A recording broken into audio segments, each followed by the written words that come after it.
You're in for a treat. We're going to be talking about health 101, 202, 303. If you hop into one of these fast, almost everything fixes itself. Is there an age that you should start kids in, like, learning about the 101 side of things? An apple comes from a natural apple tree. What if humans come from the earth? If that food is in front of you, you will eat it. I never thought about the psychological impacts behind encouraging kids to not trust what their stomach is telling them. Most of these things are not going to be taught in an institution. There are so many psychological ramifications for making a kid do something that they don't want to do. How many times do we see athletes who are succeeding in spite of their nutrition? What would be your recommendations on like actually making this happen within the education system? Take your kids out of school and never put them back. That is the advice that we would all give, I think.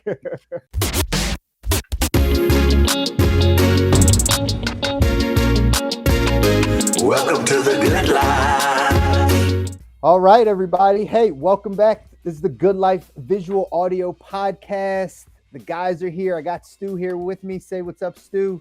What up, y'all? Kabi is in the building. Say what's up, man. What up, doe? He's there. And again, guys, I'm Chris. We're back. Again, helping you dive into how to design your life with extraordinary health, wealth, and mindset. Again, find us everywhere that you listen or watch podcasts, whether that's YouTube, Spotify, Apple Music. We're all there. Go ahead and follow us, share it, like it. But today we're going to dive into another awesome topic. Kabi is heading us up today. We're going to be talking about health 101, 202, 303. So Kabi, take it away, man. Ooh-wee. You're in for a treat. Listen up, guys.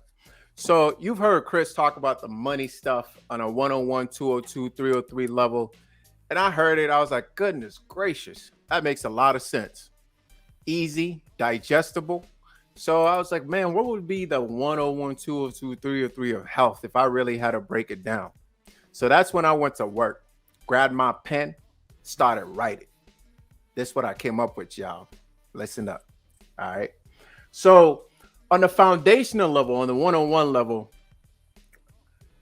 comes down to really three things. If I really had to force myself to narrow down, and I'll call it this: cellular detox, meaning taking out the trash, right?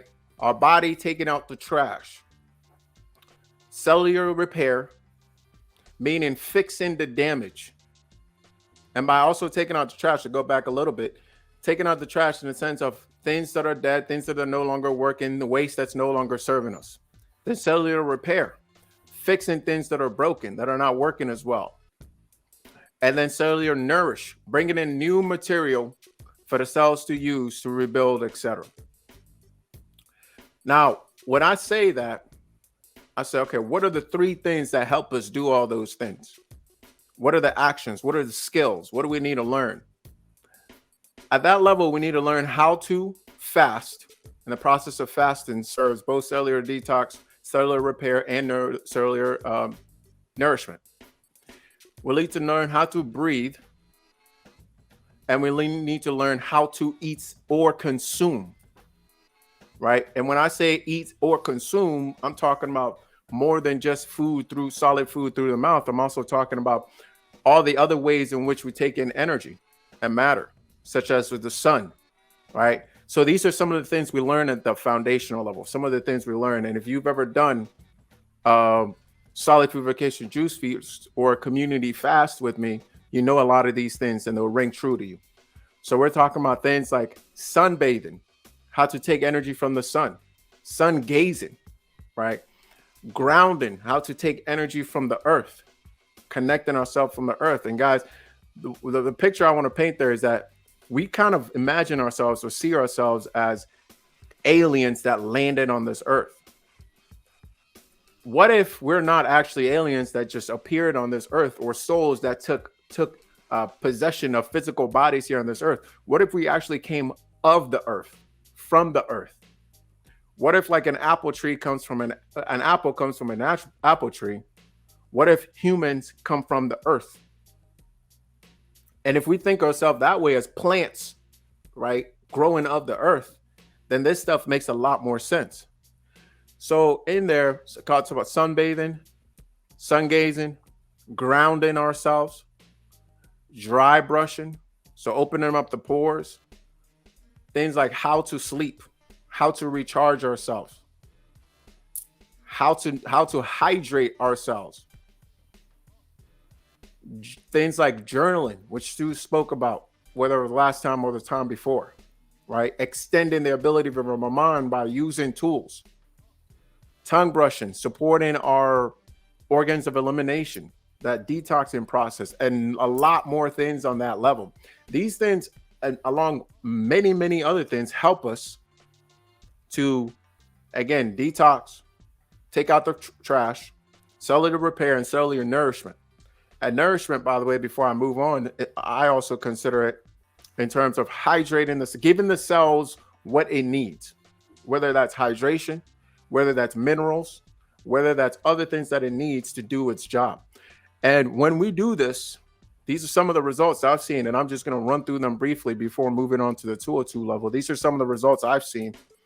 And we, by the way, we do all this through a community fasting where we actually feast on the things that are good for us, let go of the things that aren't serving us or are out of balance, out of harmony, and allow our body to heal itself and harmonize and go back into harmony. So these are some of the things, and you can also do this with me multiple times this year. Go to the website, check it out, sign up for it. Dates are already out on the website. And for the rest of the year, I believe, go ahead and sign up for that. So I see an increase in energy, a decrease in body fat, a decrease in body weight, a decrease in cravings for things that we know don't serve us, an increase in focus, decrease in brain fog, an increase in lean muscle mass, a decrease in stress, a decrease in addictive behavior such as consumption of weed, alcohol, pornography, all types of things that don't serve us. A break in substance abuse. I see that tremendously, or at least a decrease in abusing of substances. A break in activities that don't serve us. For men, guys, that's things like senseless masturbation and things of that nature that actually drain us of our life force. A decrease in anxiety, an increase in being present, an increase in sustainable structures that we put into our life, and mobility, flexibility, and things of that are in our nature.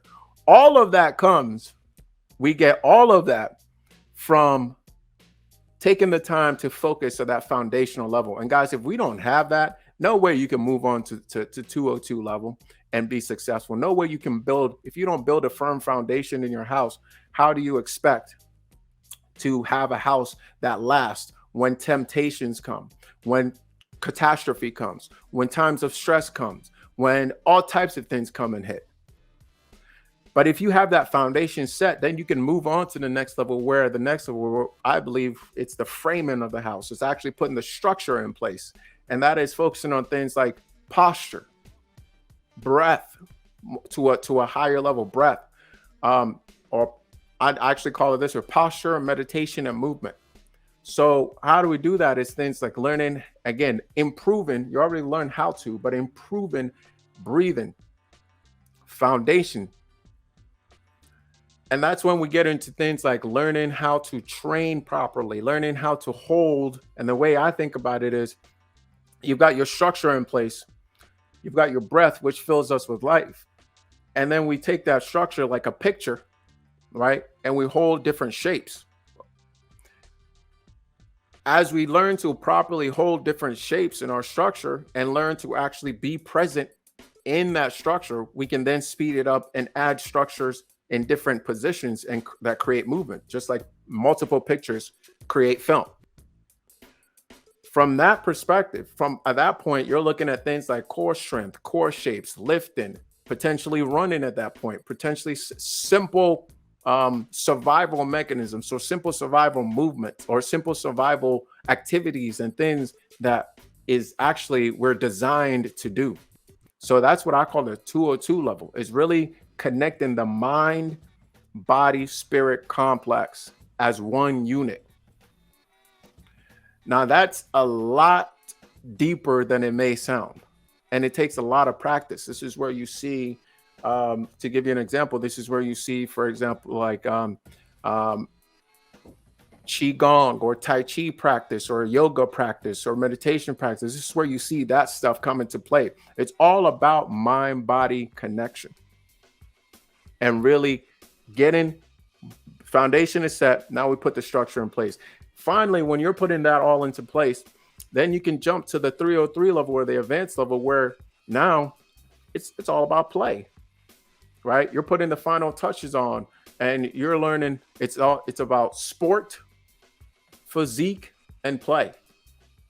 See, a lot of people want to jump to physique, but they haven't taken care of their foundation, nor do they know how to move. A lot of people want to jump to sport, but they haven't taken care of the foundation, nor do they know how to move. So what will happen? They'll get injured over time. We all see it.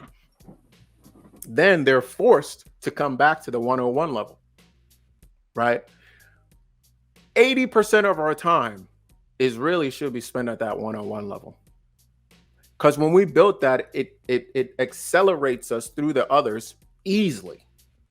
But when we don't have that in place and we're trying to achieve that high level of play, high level of physique by the way, we need to also ask ourselves, what exactly are we calling that?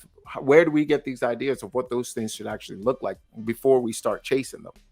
But when you take care of that foundation level, what's interesting is that your body tells you what your physique should look like. Your body tells you what movements feel good and don't feel good. It no longer comes from outside, whether it's media influence, whether it's some sort of other influence. It no longer comes from there. It comes from internal. Your physique is determined for you.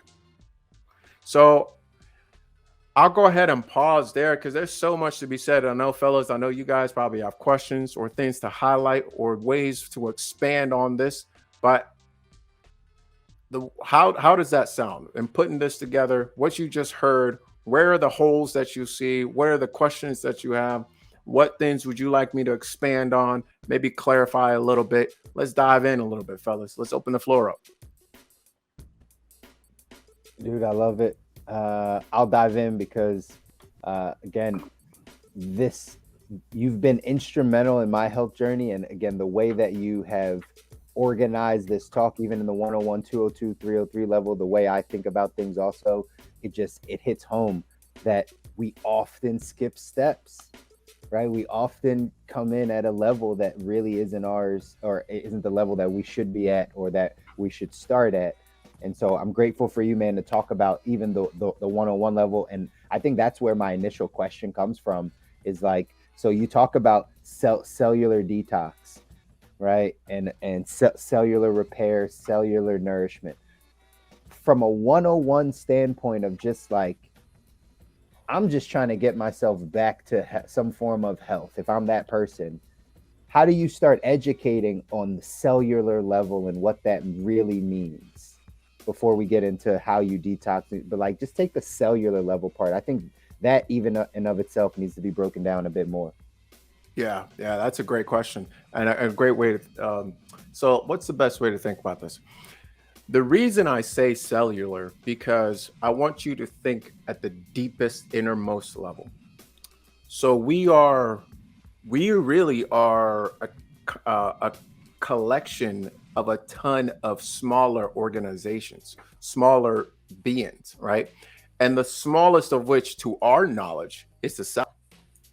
Right. So from the cell, you might go to a molecule, you might go to bigger, until you create an organism. If you watch a baby develop, it develops from this tiny thing. All it is just repetition of pattern of duplication until you get a human, what looks to us to be a human, right? The reason I say cellular and not anything else is because once you may not necessarily understand like what that means. What does it mean to take care of my cellular level now? But when you start taking the actions, which is what I would actually encourage, is don't get bogged up in what you need to do. Tell me where you are now, and let's figure out what your actions are. If you are at a place where your consumption, and this is mostly to do with consumption at this level, is your consumption is you're consuming fast food X amount of times a week, and you're hardly eating whole foods. You're hardly eating anything you cook, etc. Well, that's real easy. Well, let's decrease the amount of not the amount of fast food that you're eating. Not necessarily that fast food is bad, but let's get in more of these whole foods, etc. And guys, actually, what's really interesting, let me say it this way: regardless of where you are, in my opinion, if you hop into one of these fast, almost everything fixes itself at this level, because you slowly start to let go of these sort of things that's not necessarily serving us. And when you slowly start to let go of it, you see and feel what is good for you and what isn't, and the cellular part almost takes care of itself. So we actually had a similar type question. Mine was a bit more of a reflection specifically around schools and society, even good old St. Chris, fully rounded community. Like, we went straight to the focus of sports from the very beginning. The main emphasis was on this 303. How are you performing? With hardly any time spent on 202, and the most brief moment focused on the 101 of what you're actually consuming. So I wonder, like, when it comes to changing the curriculum, what it's kind of a similar question that Chris had. What would be your recommendations on like actually making this happen within the education system? Oof, I got no answers for you in terms of what to do in the educational system, man. I say that because let me just be honest. I think that is a beast. That is a beast. Take your kids out of school, never put them back. That is the advice that we would all give, I think. But truthfully speaking, like, that is a beast, because there's structures in place that may never change, and we're gonna work within those structures. Or if you don't have the opportunity or the whatever it is to take your kids out, you may have to. You're just gonna have to do what you have to do, right? Let me speak in terms of, if you are raising a young athlete that's in that environment, okay, what you can control is what's at home. So in a lot of this really does come down to consumption. And let me speak on the athlete piece first, actually, is how many times we see athletes who are succeeding in spite of their nutrition or what they consume, or in spite of their ability to stay present and be mindful and focus on their breath. They're succeeding in spite of these things, not because of those things. But as they go to higher and higher level and get more exposed and competition, right, they kind of have to almost come back, right? So they're suffering from injury repetitively, so now they have to come back and cut this out and cut this out and cut this out and cut this out. Or they're not able to control their breath, so they're not able to hit their numbers, so they have to come back and start doing yoga and all these different types of things. Kareem Abdul-Jabbar states that, starting to participate or practice the practice of yoga specific, and he's specifically talking about breath. He's not really talking about like commercialized yoga. He credits that to his longevity in sports, right? So you see, like, these things come back. But when you visit other cultures, for example, let's say Asian cultures, right? They actually build in this way.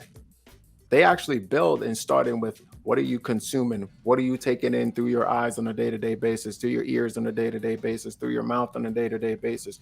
Let's cook at home. Let's grow our own food. Let's fast periodically. Let's make sure all this stuff is I'm not saying all of them. I'm saying the best, or the ones that I'm talking about, build in that way, or back in the day, they build in that way, right? How do we do that in our system? I don't know, man. That's the truth of the matter. I really don't know. But how do we do that within our family?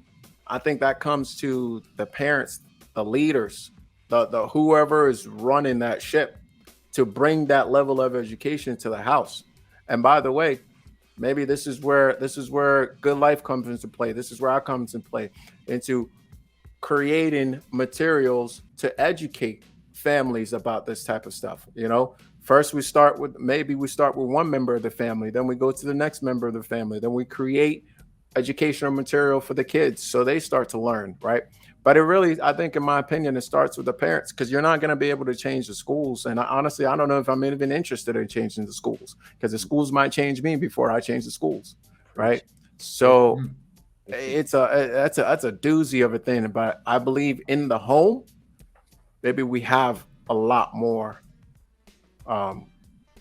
control, a lot more influence on bringing this education out there. And I guess in a way, that's kind of my mission, right? Is to expose as many people as possible to this by not telling them how to ride a bike, by putting them on the bike so they feel what it feels like to ride a bike, and then they can go out and tell other folks about it.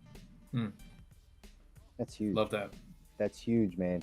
And again, this is why we do the show. Everybody that's listening, right? The reason we do the show is because we all, Stu, could be myself, we all think about this in the same manner. We just come from different expertise, from different fields. Everything that could be just told you about the school system and why it starts with the parents is actually the same exact thing I would say about money. I'm sure it's a similar thing that Stu would say about where mindset starts. Some of these things, most of these things are not going to be taught in an institution, right? They're not going to come from an institution. They're going to come from a parent saying, hey, this is how we do things. This is how we manage our emotions. This is how we breathe. This is how we work. This is how we use money. It's going to come from the parent. So that's why we want to get all of you, everybody that's listening, we want to get you this information, because just like Khabib said, it's about awareness. It's about being aware of these things and putting you on that bike. So, again, well put, man. I think there's a lot to that. As you're talking, I'm just thinking about, like, how do I have a family? Like, how should I get my 4.5-year-old to fast? How do I introduce fasting to my 4.5-year-old? You know what I mean? Like, I'm literally thinking that as we're talking, and it's like, we'll figure out a plan. We'll figure out like a family plan of when and what this looks like. And I think that's just something important to instill. So is there an age that you should start kids in, like, learning about the 101 side of things? You know what's interesting? I think kids do a lot of this stuff naturally. We stop them from doing it. So I always go to the example of just watching parents feed children. How many times, maybe you guys can relate to this, right? But I can relate to this. There was just, Mom, I don't want to eat. I'm not hungry.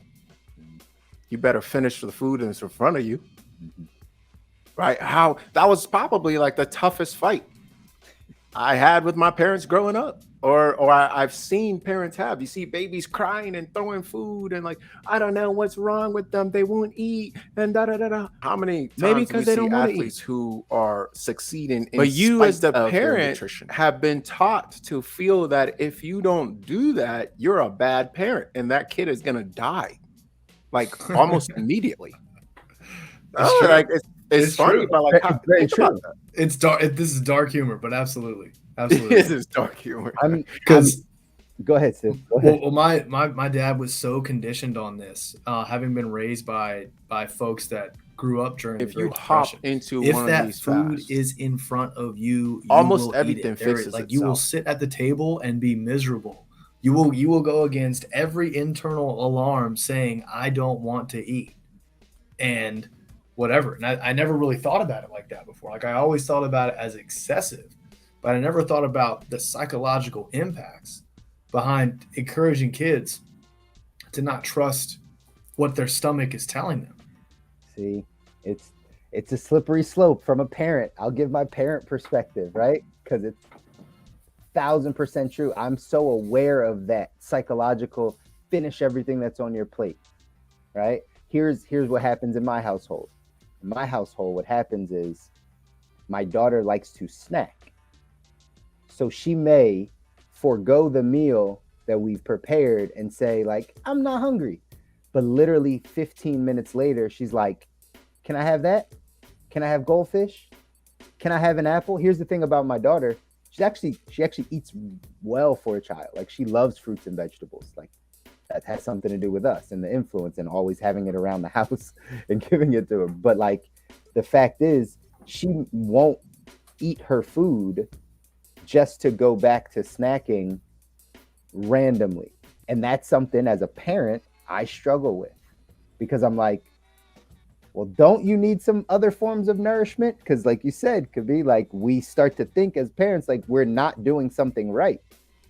We don't know the inner workings of what a baby needs. You know what I mean? I guess you kind of do, but like you don't really until you take them to the doctor. It's like, hey, is everything good, doc? Right? Like, I think she's good, but like, is she? And you put that on yourself. So from the eating standpoint, it's like, man, eat, you know, if you're not going to eat this meal, how are you going to get your nourishment?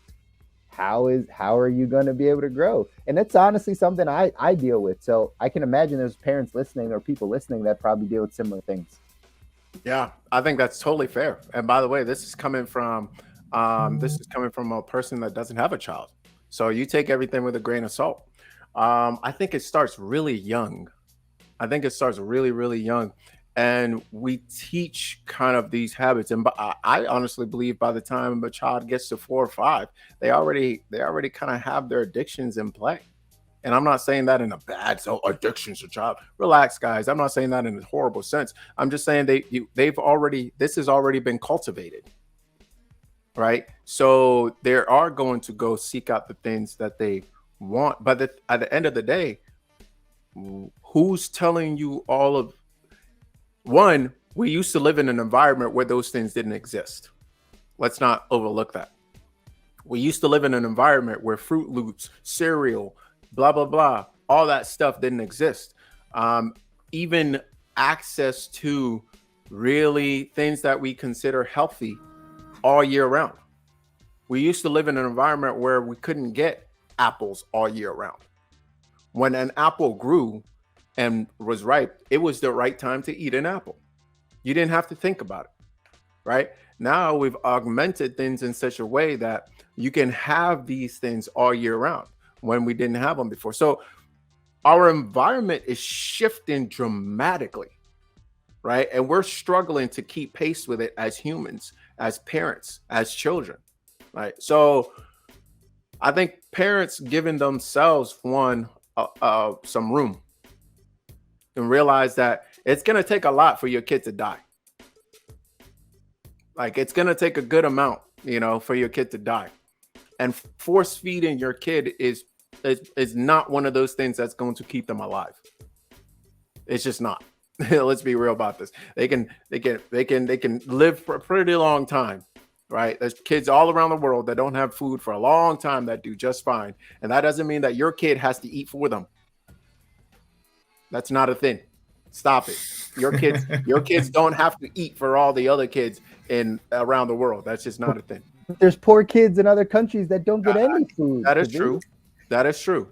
That is true. But they also learn to fast naturally. And guess what? Some of them end up being better athletes and et cetera, et cetera. But I say that half as a joke. But we don't need to impose our trauma on our kids. We don't need to impose whatever the opposite of trauma is on our kids. They don't need to like what we like. They don't need to do the things that we do.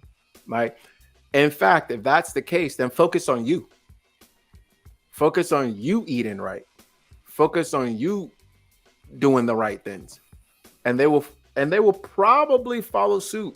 And even if they don't follow suit, don't buy that stuff and put it in the house. You're buying it and putting it in the house, right? Lock it up. Say no, right? There's just so many different things I think that can take place. And I know it's, we have to go to work and like focus on other things. So we don't even have the patience to deal with that stuff.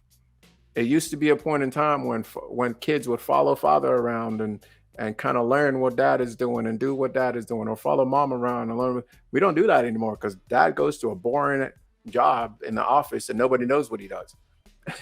He just comes home with the bacon, the bread, right? He comes home with that stuff and it's like, oh, hey, dad. It's like, oh, yeah, I'm tired. Let me have a beer, right? Like those things, I think let's focus more on like those things rather than like shoveling food into our kids' mouth. And we don't need to, us as parents don't even need to, or parents don't need you don't need to eat 3 meals a day anyway. Stop preparing 3 meals a day. It's not that serious. You don't need it. You yourself don't need it. So I would say a huge part of this that comes to me as I'm sitting here is like, why don't we parents focus on you for a second? I think there's this idea that parents have to sacrifice all things to make things better for the kids. No, they don't. Like, it's okay for kids to struggle. It's okay for kids to go through adversity. It's okay for kids to fail. It's okay for kids to fall. Like all of that is fine. So I got no direct answers for you except focus on yourself and let your kids fail. It's okay. They can You go had hungry. plenty of answers in there, though. I'll give you that. You had plenty of answers in there. I love this topic. It's actually the second week in a row that we've even touched on like a generational cycle, like what a parent is passing down to a child. And yeah, I think this has been a really just even like the portion that I really pulled from this out of so many nuggets was there are so many psychological ramifications for making a kid do something that they don't want to do. Now there's, look both ways before you cross the street is a heck of a lot more important than finish off that last bit. Like there's different levels here. Like there's a time and a place to like instill something into your kids with vigor. But I think respecting the fact that their body has built-in alarms on when not to overeat, that's important. We listen to that with our vehicles. We listen to that in so many other areas of life. Why are we encouraging our kids not to listen to their gut? Great point. It's a great point. A thought just occurred to me. What if you teach your kids what to do when they are hungry? Like, if and when you're hungry, go here and do this and eat this. Do that. Totally.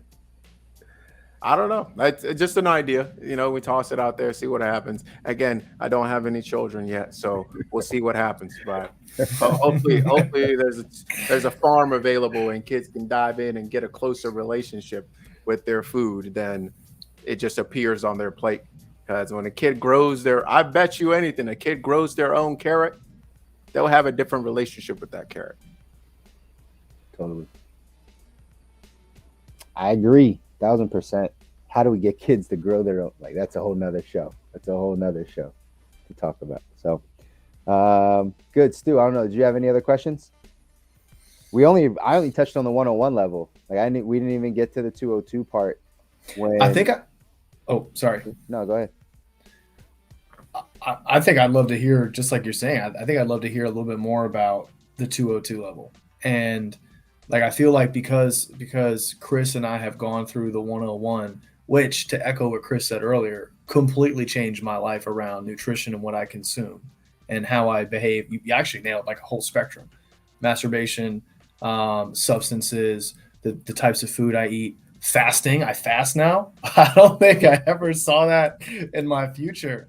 And I didn't fast for a holiday weekend of vacation and then I just came back and I'm like, I feel gross. But I think I would like to hear a little bit more about the 202. Can I before you jump in there with the 202, just to finish up on that 101 side, question is, what's the reaction you get could be when you talk about fasting? Because it's an important part to that 101. What do you think? What are people's challenges? What are their hurdles? I know there's someone listening right now that's literally like, I'm not fasting. That sounds good, but I'm not giving up this blank, whatever that is. What's the reaction? How do you help people get over that? I get so many reactions from, you're not eating anything? Like nothing? Like no food? Oh God, no, I can't do that. I love food too much. I get that. I get something like that. Or I get immediately, nah, man, I can't give up meat. Nobody said anything about meat, bro. No, nobody said anything about meat, but they'll go directly, nah, I can't give up meat. I'll never do that. Right. Or I get, I've heard fasting is bad for women for their hormones. Like it goes into a hormone imbalance or something. I get that a good amount too.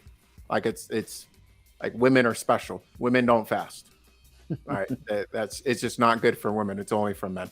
It messes up their hormones. Right. I get like there's other ways to lose weight. All right. There's other ways to lose weight. Guys, this is not about weight. Most of the things I mentioned has nothing to do with weight. Has to do with the condition of your mind, the condition of your body, the condition of your spirit. It has to do with addiction. It has to do with connection to the environment. It has to do with excess consumption. It has to do with a whole being present in where we are. It has to do with anxiety. It has to do with depression. It has to do with so many other things besides weight. Is like a 5th, 6th level byproduct, right? A 5th, 6th level byproduct. So I get a whole lot of shock and a whole lot of like, I can't do that. I won't do that. That's not good for me. Ba, ba, ba, ba, ba. Or I have a friend who did that and then they started eating it again and then it gained all the weight back. You missed it again. It's not about weight. And also not all of this stuff is the same. Not every cleanse out there is the same. Not every fast out there is the same. There's that you should do this with somebody who's experienced. You should do this with somebody who's led numerous amount of people through this. You shouldn't just go drink some water, drink some juice, Most people will do this. They don't really want to give up they don't really want to give up the feeling of being full. They're addicted to the feeling of being full. So the fear is like, well, how do I get full? Who says you have to get full? Who says that is what has to happen, that you have to be full? All right. There's a guru that goes on and talks about, I forget his name, but he's a super popular guru, goes on and gives a whole talk on how an empty stomach is a good thing. It's a blessing. An empty stomach is a blessing. Guys, think about how many religions, and I think a lot of this stuff, when you talk about children and all this stuff, I think that's more than half of the reason for religions. It's an overarching understanding of this is how we do things. And there's a certain level of fear instilled so that you actually do them. Sometimes I wish I could do that. Sometimes I wish I could, you know what? Let me just invent some higher power out there that's going to smite you with lightning if you don't do the things that are best for your body. It would probably be a lot easier, guys. Right? It will probably be a lot easier. So sometimes I sit back and I'm like, you know what? Maybe there's a good reason for this to go down. Right. So yeah, you asked about reactions. That's a lot of the reactions I get. It's one of fear. That's, I'll say, the number one thing, one of fear, just fear. And honestly, people react like an addict reacts when you ask them to give up their drug. That's how they react. They react when you ask people to give up their food for just a short period of time so that the body can repair itself, so that cellular detox can take place, so that you can nourish the body at the cellular level. They act like you've told them or asked them to give up their drug. Put any addict in that situation. That's exactly the reaction that you get. It's one of fear. How can I live without my drug? How can I have fun without my drug? How can I experience and live life without my drug? Right? You ask an alcoholic to give up their alcohol, they'll well, what do I do at the party? Or a weed smoker to give it up. Well, what do I do when I want to unwind or relax? Right? That's it. I could keep going, but I would no need to. I think y'all get it. Yeah, no, I think you always paint a really accurate picture of just, as you were saying some of those things, I was thinking about I had lunch with my dad and uncle today, and I made the choice not to get like a drink with it, and it was just like the look of just like craziness. And it was it's just so interesting when you actually ask somebody to follow you down this path of just try it. Like whatever fears there are, you've identified quite a few of them. Whatever fears there are, just come try it. Just see what it's like. And knowing that even if they do choose to go this route, there's like the social pressure of having to say to the people around them that they care about, I went this route. And then invoking the fear from other people and this isolation. There's so many things that go into it. So I guess my question for you is, what do you think it is? I don't necessarily experience this on the psychological side.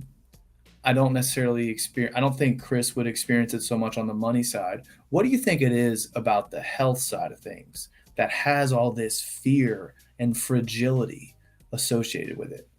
Yeah, I think that's a great question, man. It's an amazing question. I'm going to say there's a ton of it on the money side, a ton of fear on the money side also. But go ahead, Kabir. Yeah.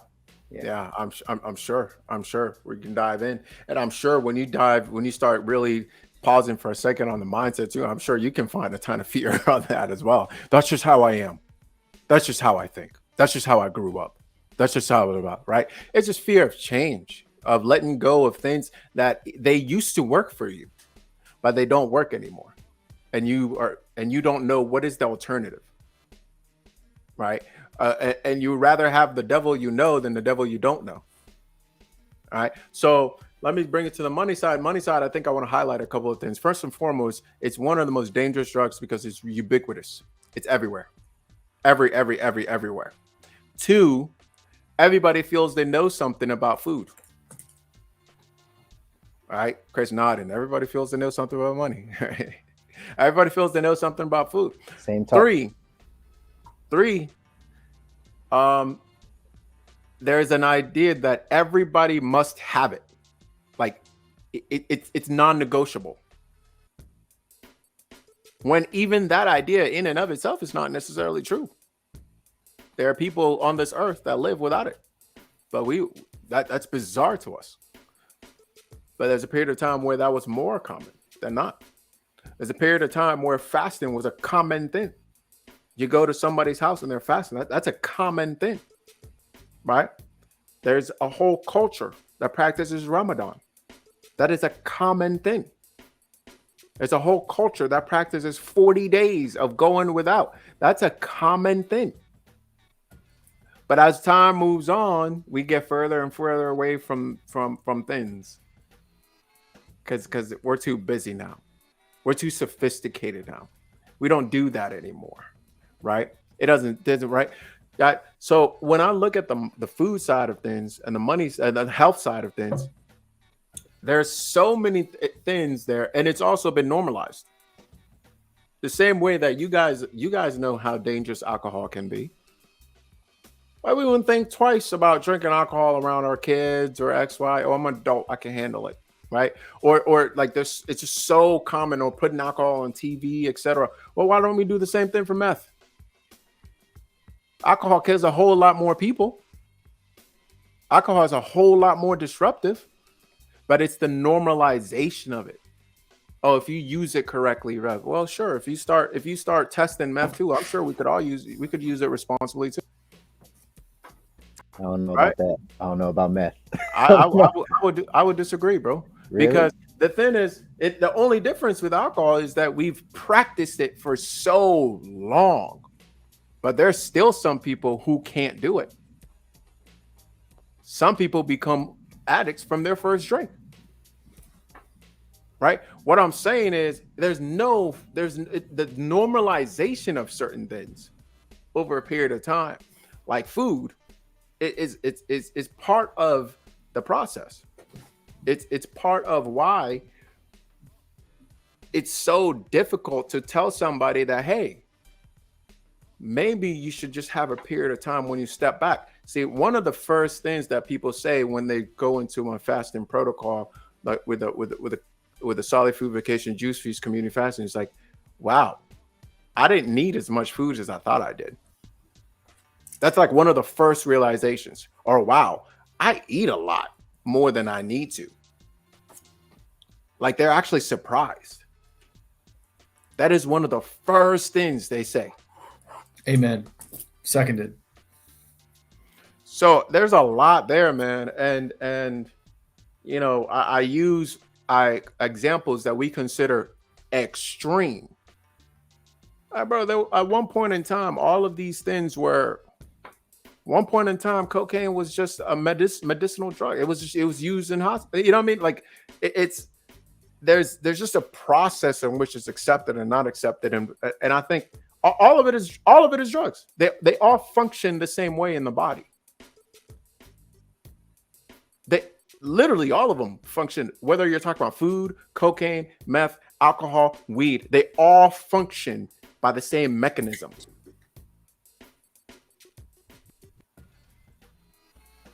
That's fair. I understand it. Stu, you look like you're pondering. Yeah, it's just so much to think about. That's why I love these, man, because not only like the way, especially like the way we have it set up now, there's just so much opportunity for us to learn right alongside. Yeah. That's I love how we've positioned, for those that don't know, we strategically positioned ourselves into this group because we all have different specialties. As you guys watch this and as y'all learn, we are also learning from each other. And so yeah, I got a lot of pondering happening right now. Yeah. I'm stewing on quite a bit. I see what you did there. It's too easy. Shoot a fish in a barrel.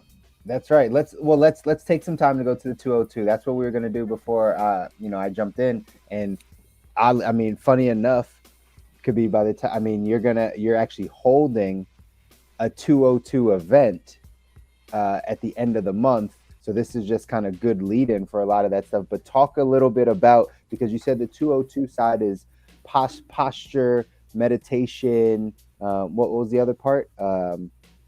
Posture, right? meditation, and movement. So, this could be pretty foundational as well. But like, why did you make this the 202 part? Like, why is this the step up? What are people really focusing on in this side? Yeah, because if you notice on the 101 level, right, we're talking about things like some of the results you see is lower brain fog, increase focus, lower cravings, increase or decrease addictive sort of behavior, right? Better consumption habits, lower anxiety, those type of things, right? In my opinion, if you're over here trying to meditate, which really is the process of not thinking, it's the process of stopping or not stopping, but like it's the process of not thinking or not being captive to our thoughts, right? If you're here trying to focus on posture, which posture is synonymous with breath being spirit, and yet you're holding the spirit captive by all the food that you've ingested into your physical being and your cravings that are pulling your directions here and there and all this stuff that's distracting you. It's very difficult to do these things. And you'll notice, guys, and you guys can speak to this, that when you go through the period of resetting your gut, when you come back from that, would you agree that like your body feels different? Feels lighter, maybe? 1,000%. Feels like you're maybe more in line with yourself? Amen. Like, so why, to me, that's the gate of entry. Now, you can go through these other gates, but I also look at like Eastern practices, indigenous practices. I look at just my own experience with this and focusing on the thought process, the spirit, the breath, the posture, and definitely the movement before you build a foundation of what is it that you're consuming?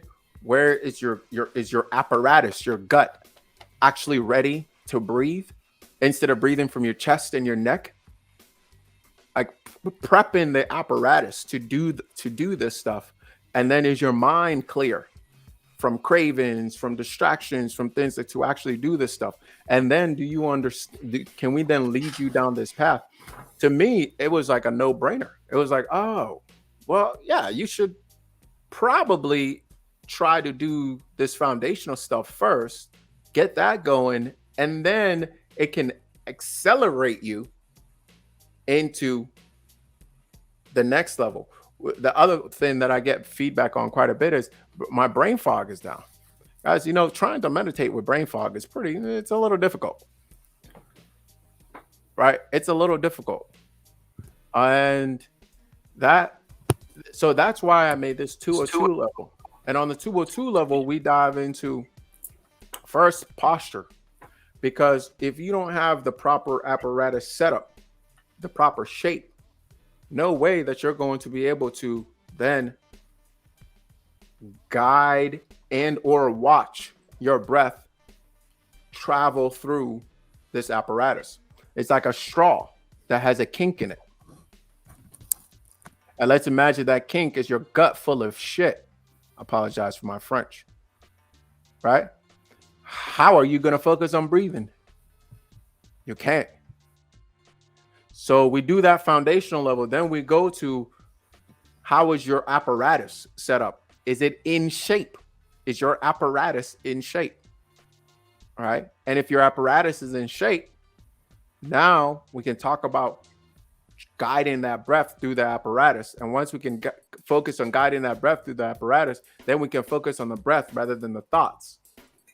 That leads us to meditation. And once we can do that, then we can hold certain positions, still isometrics, etc. And then we take those isometrics and we put them in motion, and you have movement. So it builds on itself easily if we follow the proper kind of growth pattern, right? So that's why I believe the 202. And the 202, guys, we dive into in this workshop, we dive into quite a bit. It starts with, first and foremost, with anything, we talk about it on the show, you have to first and foremost be aware. So we coat the entire apparatus with awareness through a series of exercises. Then we go ahead and connect the mind and the body by bringing and shining awareness throughout the body.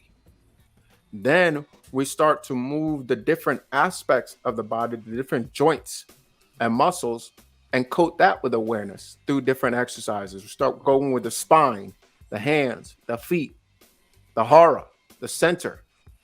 Then we show into, once you've pinned those different centers with awareness, now in between them, you can tie strings. Those are your muscles, right? And from that sense, moving forward, then we can hold those positions filled with breath, meditate, and that's when you can practice true meditation. And then from that point forward, we focus on, okay, then how do you then initiate movement from your center? And regardless what it is, if you're writing, if you're walking, if you're running, if you're lifting weights, if you're fighting, if you're dancing, whatever it is that you're doing, are you initiating that? And if you're doing that, because you sent me a video where a trainer was showing how to balance out the muscle imbalances, right? Mm-hmm. What was missing from that is a lot of trainers do this work, a lot of body work specialists do this work where they'll, let's say, for example, you're hunched back, right? When you're hunched this way, this tells me your chest muscles, where the shirt wrinkles, it's tight. And you're tight where the shirt is tight, those muscles are actually over lengthened.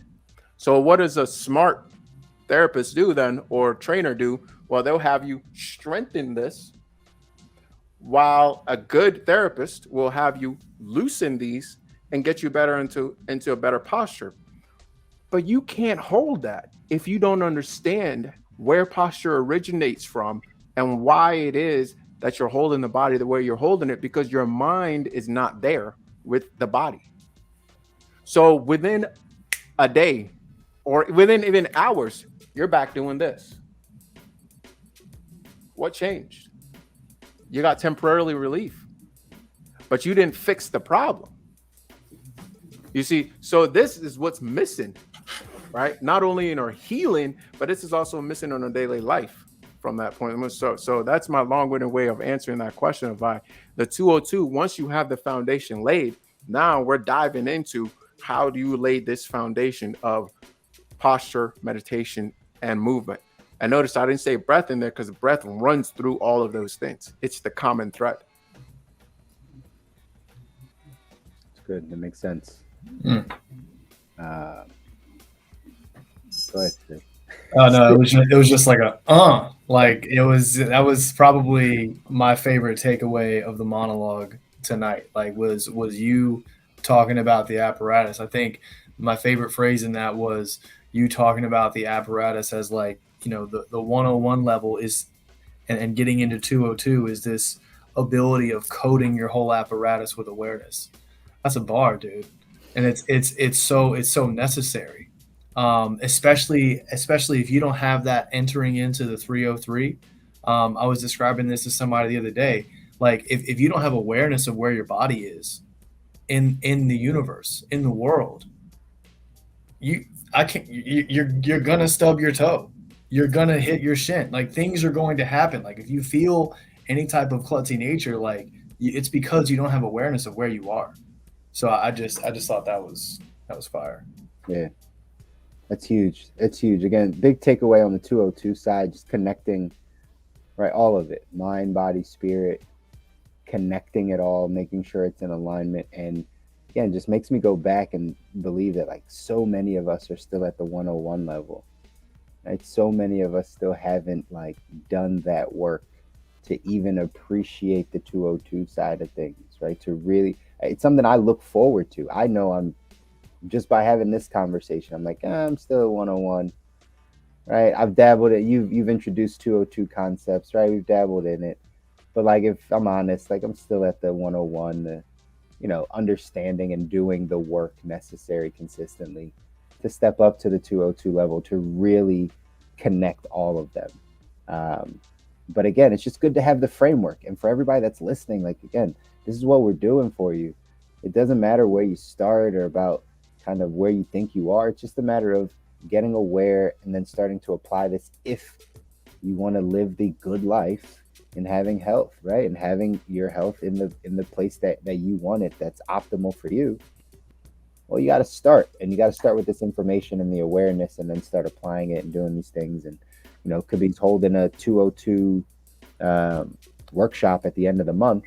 So something that if you feel like, you know, you've gotten some foundational things, I highly recommend you sign up for that, you register for that, because again, this is what you need to do to be able to build to the place that you want to get to. So it was good stuff, man. And guys, real quick, you know, to kind of wrap, and whoever wrap it up afterwards this, but it's an important piece for people to understand at the 202 level is, we say mind, body, spirit. You could also say mind, body, breath, or mind, body. Breath is spirit. When you start to really dive into the ideology of breath, whether you're going from the Indian perspective of Ayurveda, Veda, and I'm avoiding the word because I can't say it, and my tongue doesn't fold that way, or prama, right? Or diving into the Greek breakdown of it, or the Latin breakdown of it, even if you go with the Christian spiritual breakdown of it, you end up as breath is spirit, breath is life, right? You end back up as breath being the connection. So we say mind, body, and spirit. You could really just say mind, body, and the connection between the two is spirit or breath. So on the 202 level, that's where we naturally get into the concept of meditation. That's where we naturally get into the concept of posture and movement. So if that stuff is not super clear to you guys, don't think about it. Come feel it, right? Don't think about it. You're not going to get it up here. You're not going to get it by having your awareness live in your head. You're going to get it by having your awareness drop down to your center and you feel it. And our body has a much better learning apparatus, a much better memory than what we call our mind.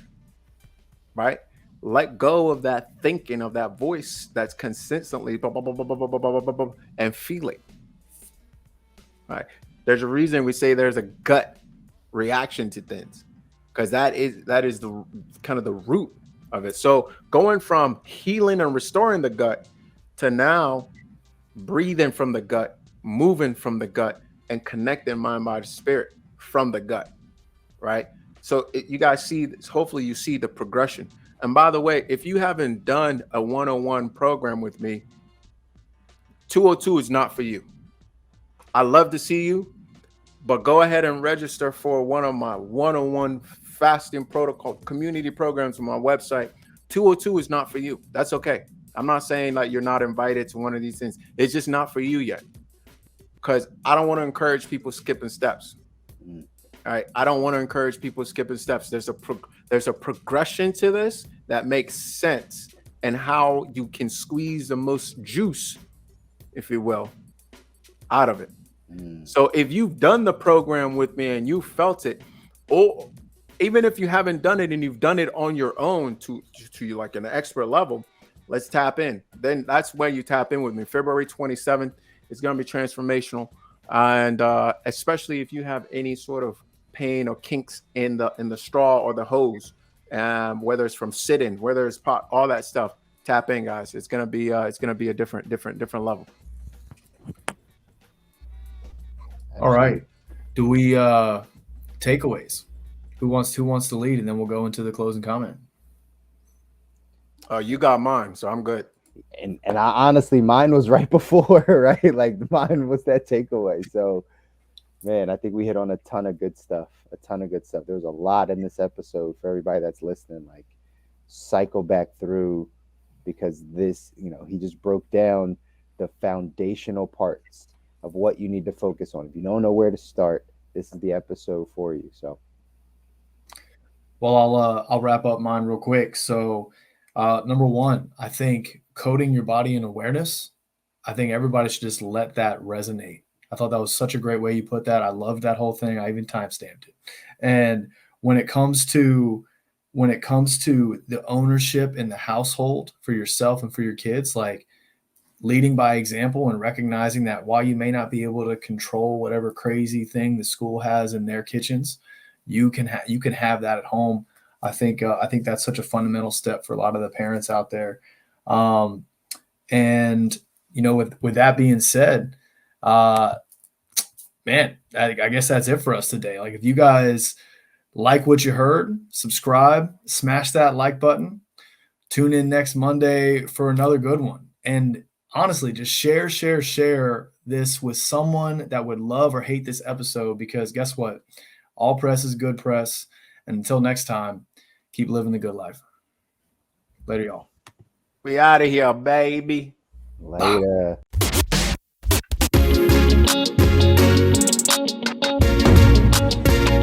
Welcome to the